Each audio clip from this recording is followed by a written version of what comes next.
Hello students, I am Dr. Tanmay Bishwash. I welcome you all in my channel Chemistry the Mystery of Molecules. I hope you all are fine. So today we are going to discuss a multiple choice question presentation on review, and such kind of question could be useful for the exams like BSMS or BSc or MSc. I mean any college or university related exam on chemistry. Not only that, it would be useful for the competitive exams like CSIR, NET, GATE, IIT JAM, etc. So it's an interesting problem, useful for multi-purposes. So as usual, I first request you student, please read the question carefully. Pause the lecture. Try by yourself and write your opinion in the comment box. Don't hesitate. You will be right or wrong, but you need to accept your condition. And if you can accept your real condition, means your positive or negatives, that's very important because self-evaluation is essential for improvement. Okay, so please pause the video and try by yourself. Definitely I shall give the answer after some time. I believe you have tried by yourself, so it's my turn to give you the answer. By the way, before going to details, I request you again that first of all, question is which is the major product in the below mentioned thing. Means 4 option I have given, which one is the major product. Okay, the request from my side is, I have seen many people are watching my videos but not subscribing. If you really enjoy my lecture, please do subscribe, it encourages a lot. And another request, if possible, please support my channel through Patreon, because without your support it's very difficult for me to upload such kind of videos for you on a regular basis. So let's come to our discussion. So what is Lawson's reagent? Remember, so Lawson's reagent is actually this, it's a dimer of phosphorus reagent. And by the way, I have already uploaded dedicated lecture, both sides are same, OME. So I have already uploaded dedicated lecture on Lawson's reagent and Wheelin's reagent. Both are similar type. Okay, so this is actually, if I say this is ArPS2I is dimer, this is Lawson's reagent, and there is another analog, selenium analog of this, that is Wheelin's reagent. And in this case, difference is selenium, obviously. Along with that, this is PH, this is PaC2 twice. Okay, so this is a selective sulfur addition reagent, and it is the selective selenium addition reagent. So what happens in this case? What they do? Actually, they conform, means, let me clean this. This Lawson's reagent convert C double bond O into C double bond S. Now question, how many types of C double bond O available in this molecule? Obviously there are 2 types. This is actually ketone and this is actually this is ketone carbonyl and this is ester carbonyl. And by the way, if I ask you which one is more electrophilic, obviously this one. And see, conjugation is there, but that is applicable for both, so it's nullified. Now question, why this ester is less electrophilic? Because this oxygen has a conjugation with this carbonyl. So that's why you can consider that this ester carbonyl is less electrophilic. So if it is less electrophilic, then nucleophile will not that prefer that much this atom. Who can act as a nucleophile? This sulfur. Because we know this reagent has a phosphorus third row element, sulfur is third row element, and additionally there is a pi bond. So overlap is extremely low among these atoms. So that's why they are selective for sulfur transformation reagent. Okay, so what we can expect that this ketone will not be converted into C double bond S, whereas that the ketone this ketone will be converted into C double bond S, whereas this ester will be intact. So what is the product? See, this is sulfur, this double bond, this is OET.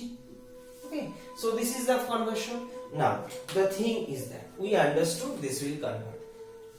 Now what is the next? And by the way, in this case you can see there is a stable bond. C double bond is stable compared to C double bond is. But why this reaction happening? Because along with that there is one phosphorus oxygen bond formation, and phosphorus oxygen bonds are very stable due to d pi p pi back bonding. What do I mean? Vacant d orbital of phosphorus undergo overlap with the filled p orbital, means lone pair of the oxygen. Means oxygen is donating electron to the phosphorus, and that's why this is called d pi p pi back bonding. Okay, so because of that the reaction can occur.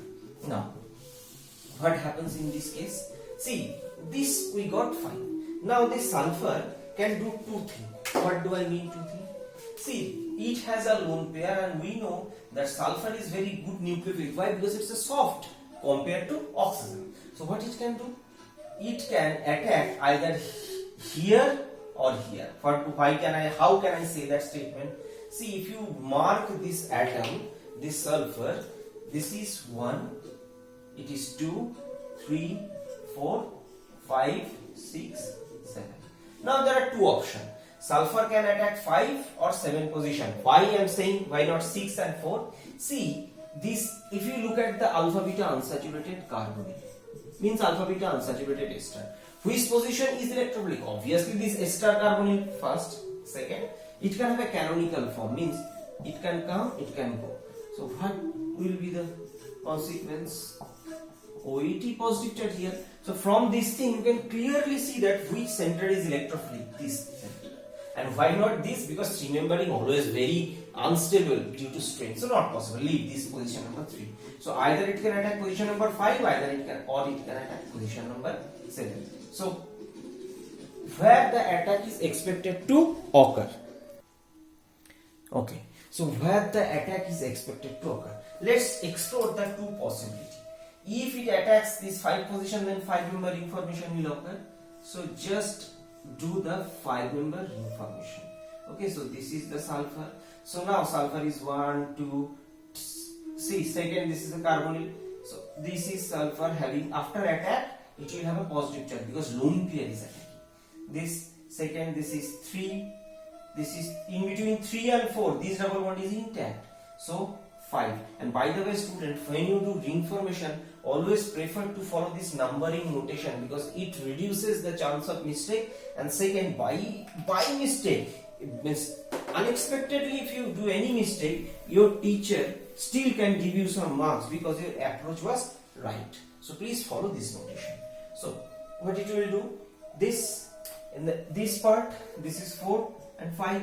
So in position 5 attached to this, and another way, if I do this reaction, just OET and any nucleophile, if the nucleophile is softer in nature, okay, so what can attack? Attack here, it will go, it will come, and the second it will come back. Okay, let me do stepwise. So this is the nucleophile attached, this O minus, OET. So next step it will push back, it will open up. So what it will result? Nucleophile, this minus, double bond OET, and this minus will abstract proton from the medium and ultimately this negative charge will be quenched. So actually this is 1,4 addition. Okay, so please remember this thing and this phenomena, this is actually 1,4 addition, and this addition is called Michael addition reaction. I have already described in many videos on Michael addition, and second one videos about the property of alpha beta unsaturated carbonyl. Actually ester is also a kind of alpha beta unsaturated carbonyl. That's why reaction, this is actually nucleophilic addition at 1,4 position. Okay, so in this way reaction will happen. So don't get confused. And first of all, after when the negative charge will be produced, that will be quenched. Okay, how and why I shall explain after some time.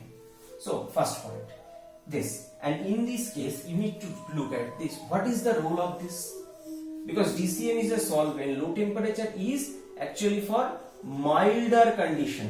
Milder condition means less, in this case reactivity is less but selectivity is more. So these BF3 also coordinates. Okay, so oxygen have formal positive plus minus such that this carbon center became enough electron deficient, or you can say electrophilic, such that reaction can occur. Okay, so fine, then it will attack, and ultimately you can consider this is 5, this is 6, 7, OBF3, this is OET, and after attack there will be a minus charge here. Just I have shown the stepwise. Fine. Now a question, how this charge will be consumed? That's the $1 million question actually. See, this 5 carbon had hydrogen. Okay, so in this case also there is one hydrogen, and this hydrogen need to be abstracted. Who can abstract? This negative charge can abstract hydrogen. Okay, and what will be the consequence? After abstracting this negative charge, there will be a minus charge, and this minus charge can push here, it will go, it will come. What is the driving force? Because see, the sulfur having a plus charge, it is neutralized. And second consequence, so this is the sulfur, this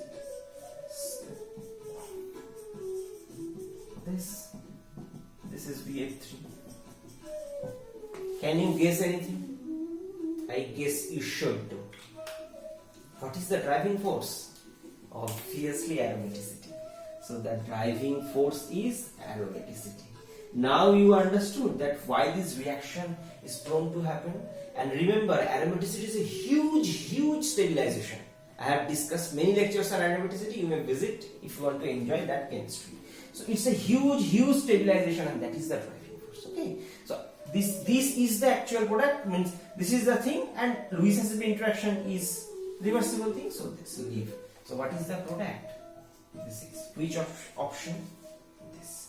And by the way, I told that I shall explore the 1,7 addition also, and I shall compare.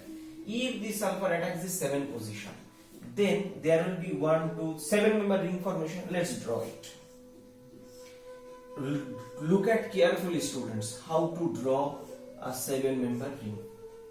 Okay, so this is a position number 1, sulfur. Double bond, this is methyl. So this is 2, 3, 4, 5, 6, 7. Now, when the sulfur will attack this carbon, first of all, it will open up, it will push back, and okay, this will leave. So ultimately, what is the product? Ultimately, there is one carbonyl, and see, 3, 4 and 5, 6 are intact. 3, 4, 5, 6, and this is the product. Okay, and by the way, this another thing. This is also not that much stable. This is also sulfur have a plus charge also. So did I mention this thing in the product? Obviously also they can be the product. Now question, between 1,5 attack versus 1,7 attack, if we compare, which is more favored? Obviously 1,5 attack is more favored. Why? Because remember, 5 member ring are always conformationally oriented. Means 3 member ring and 5 member ring formation always associated with some proper conformational orientation. But if you compare, 3 member ring is highly strained, but 5 member ring is not like that. That's why it always favors. And second, in case of 5 member ring, we got an additional factor, that is aromaticity. So this is the product. Okay. So this is the product. So why not 7 member ring? You got it, although it is not exactly matching. Second thing, in this case 2 double bond reduce. How possible?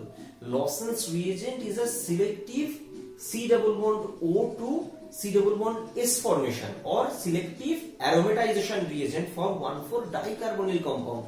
Or you can consider this is 1, 2, 3, 4. It is not carbonyl, but it is attached to some withdrawing group. Okay, so you can compare, and remember 1,4-dicarbonyl derivative in terms of Lawson's reagent can result thiophene derivative. I have already discussed dedicated lecture on thiophene preparation as well as Lawson's reagent. So read both, you are conceptually clear. So it's a similar thing. So not possible reduction, this is single reduction, this is double reduction, not possible. Okay, so this is the discussion. Now question, if this question appears in your exam less than 30 seconds, how can you come up with the right answer? First of all, you need to know what is Lawson reagent. I have just shown you the formula. Please read the dedicated lecture. This will help. So first of all, you need to know Lawson's reagent, what it does. It converts C double bond O to C double bond S, and preferentially I will say carbonyl. Okay, this, because this is more electrophilic compared to this. And how Lawson's reagent react? Because it has a sulfur, lots of nucleophilic. So which center it will prefer to attack? Which is more electrophilic, means this carbon will ultimately result in C double bond S formation. Point number 1. So you need to draw this structure in the board and then you do numbering 1, 2, 3, 4, 5, 6, 7. So 5 versus 1, 7. So we know that 1, 5 addition is favored because this is electrophilic, and second thing, aromaticity possible. Don't need to think anything. So just connect this thing, a thiophene derivative, one side methyl, another side OET. A thiophene derivative will be produced. Just forget everything. In this case, addition thiophene derivative. How many thiophene given? Only one. So you don't need to think even so that much chemistry, but you can solve. But I always recommend student, please don't always follow the tricks. Try to read basic chemistry, because nobody knows what type of question will appear in the exam. Okay, so this is the end of the discussion. Thanks for watching. If you really enjoy my content, then I have a request. Please subscribe my channel and press the bell icon to get the notification of every single video I upload. Secondly, pass on to your friends so that they can also enjoy the benefit. And most importantly, please write your feedback on the comment box, because it impacts a lot. So stay happy, stay blessed. See you in my next video. Bye bye.